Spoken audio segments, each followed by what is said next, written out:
Alison Northcott from CBC. Please go ahead. Hi, I'm wondering about the backlog in immigration applications. Where is that, what number is that at right now, and how will this announcement in terms of bringing in, how does the government plan to deal with that backlog given you're increasing the number of immigrants? So look, thank you for the question, and I think first it's really important to understand what the immigration levels plan is. This is a plan to resettle permanent residents in Canada.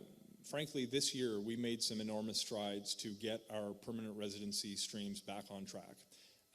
We have now achieved a level of service where a new applicant under the express entry system is expected to take 6 months, which was the pre-pandemic service standard.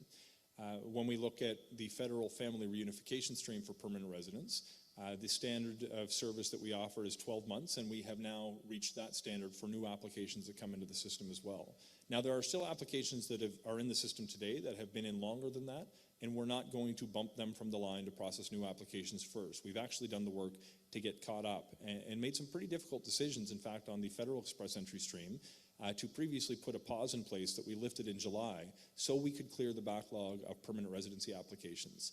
We actually have, though, a history of meeting very ambitious immigration targets when it comes to permanent residency.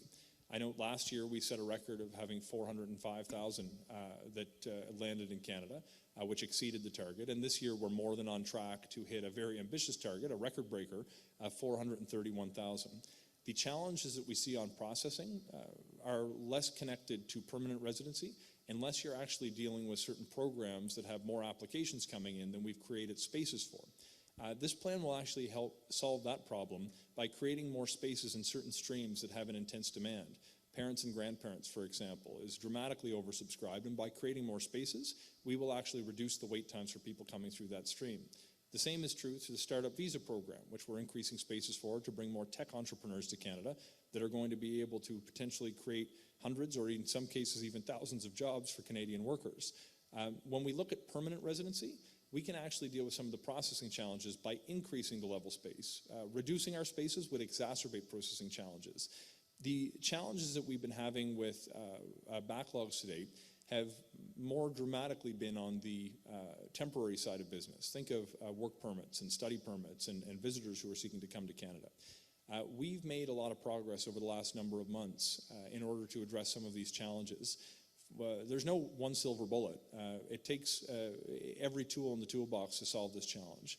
It takes resources, it takes policy, it takes technology. More specifically, we're in the middle of a hiring blitz to add at least 1,250 staff to process applications more quickly. We put $85 million in last year's economic and fiscal update to speed up processing on work permits, study permits, temporary residence visas, proof of citizenship cards, and PR cards. The backlog for PR cards has more or less been eliminated, by the way. We're in a position right now where by the end of the year we expect to be back to the service standard for work permits and for study permits. Visitors' visas will spill into 2023 on the current schedule when I'm looking at the impact of the policies that we've had. But we're also advancing digital solutions to leverage advanced analytics to ensure that we're offering automatic extensions to low-risk and high-volume applications, such as automatic extensions for study permits, which we announced a few weeks ago. And we're in the middle of moving towards a completely digitized system, which is the long-term solution here.